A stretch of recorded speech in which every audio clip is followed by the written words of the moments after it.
Aloha world, Krista Ra here, saying aloha from beautiful San Diego and saying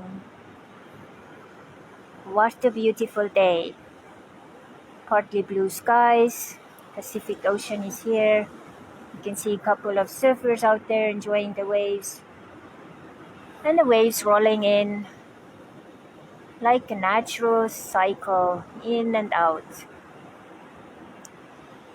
And if you are here during the live, please leave me a little aloha. And if you see this later, also do that later. And I wanted to do this, my regular weekly meeting when I do my adventures outside. And here we are. And today I actually wanted to also read you some of my English poems, but sadly I was so in a hurry that I forgot my little poem book home. So maybe next week we have something to go through. So like a beautiful challenge I created myself 2 years ago. In June I started to actually do write like one poem a day in Estonian. I did that for a year, and then after that was done, I started to write in English for a year. So this year in June, it will be a year. I've been like writing English poems every day. So will be 2 years a poem a day. So 365 in English and 365 in Estonian. So quite many beautiful poems. So, and maybe one day I will put it into a book. And I just shared some of those in my Estonian group, and they really loved it. And they said like, yeah, should definitely share it with the world. So, and today I wanted to remind everyone that with the times where we are, it's really good also to remember, like, what is it we can do in order to create surprises in our lives for ourselves or for others. Like, it doesn't actually take much. Like today, when I was walking here, I passed this beautiful place where there were cornflowers. And if you don't know, Estonian national flower is a cornflower. So that's a surprise because it's April in Estonia. You see them usually maybe in August in natural environment. So I could surprise my Estonian fans with some cornflowers from here. So how cool is that? And then I have another one, another little surprise, which I can also share with you if I can place this thing somehow. The light is not the best because I'm against the light, but we'll see. Maybe you will see what I'm doing. So in these times where we are, it's really very good also to keep in mind our inner child who needs some fun and some adventures and some bubbles. So I always have this bubble maker with me on my walks, and now I sprayed it all over my phone too. But it's a really simple thing, and sometimes when I even see or meet people who are like angry, I sometimes feel like, okay, or they're bitter about something or so on. I feel like, okay, now I'm going to take my bubble maker and I'm just going to blow these bubbles. So that they kind of like are reminded that, life is not all about being an adult and doing everything, in a very serious way. There is so much more to life than that. So that's a little reminder. And I'll just put you back for the ocean view for a moment until I pack my stuff away so we can also walk a little. And I have had some interesting conversations with some people recently, and especially in Estonia, it's really hardcore with pandemic right now, and like everything is closed, and it's pretty pretty crazy. And it's really easy when it's like that to get into this what you don't have and what's not here and what you used to have, and all of these things. But I think it's also our responsibility to remind ourselves that we are here. We have actually chosen to be here to experience this, whether we believe that it is consciously or not. But we have decided to experience this, so it's our obligation also to remind ourselves that, okay, what's okay in my life? What's really beautiful? What am I grateful for? And when talking about gratitude also, it's not just, counting your blessings 1, 2, 3, but also, go to the heart level and feel it inside of you. Like, what's the gratitude like? What does it like smell like? What does it taste like? And then feel it like in your cellular level. Like right now, I'm on this beach and we are in a transition, and I know that in some months' time, I'm probably not going to enjoy this beach and these beach walks like this. So I'm extra appreciative with this beach, So I'm breathing in the salt air. I'm enjoying how the sun is playing on the edge of the white washing, waves. And I can see how the sand is moving with the water, and then how far you can go here. And the beautiful sun, that it's warm, and it's a beautiful Pacific Ocean. So feeling the gratitude, and when I open my mouth, I can almost like taste the salt which is in the air. So just take a moment.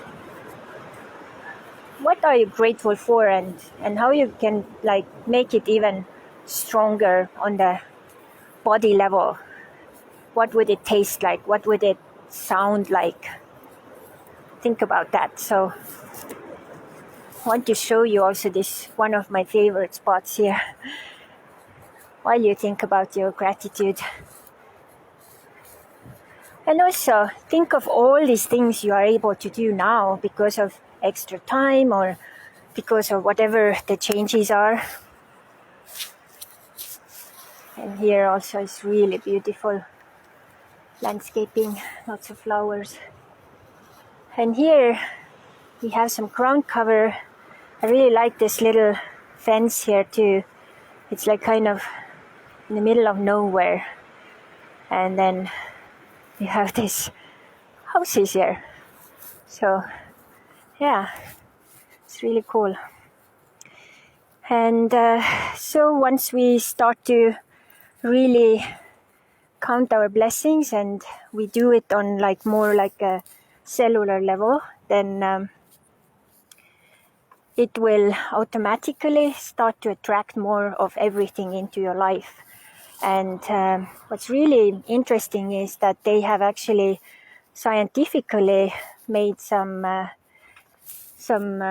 research that, let me turn this around.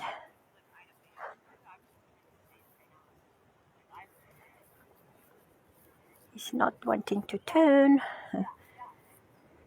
My phone has been acting up, so it doesn't want to show you to me.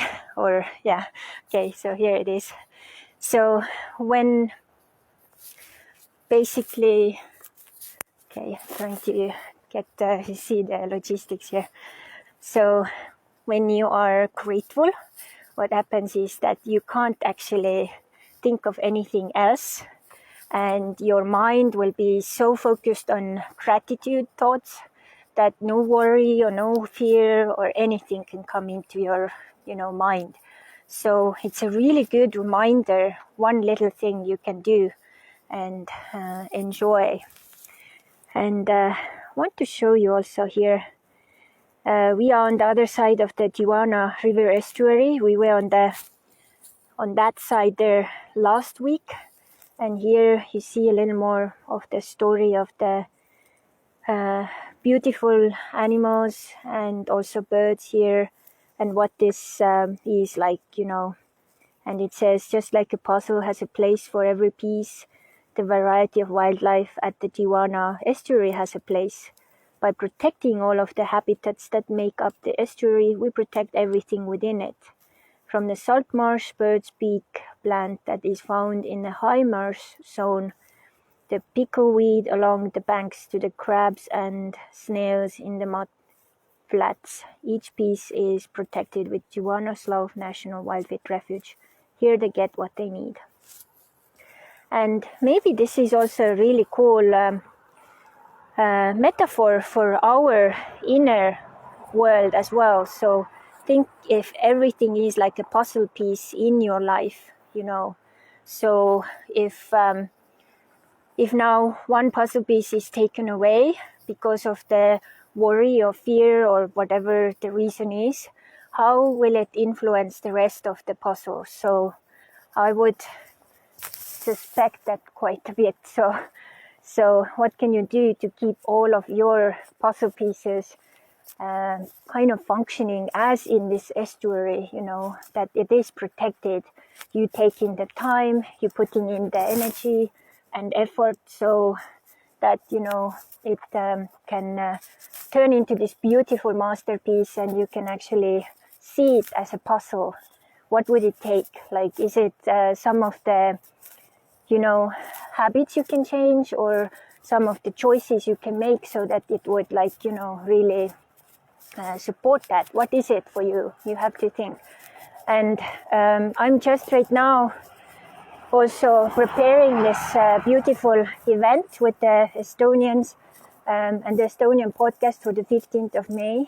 And one of the really cool things there is we have one of, I would say maybe, one of the most popular and known doctor in Estonia, Riina Raudsik there, who is actually talking a lot about holistic, health and what you can do. And I'll give you a little tip if you haven't heard this yet from me, from other videos, which you can start already now, which will change your life completely, because that would take care of your inner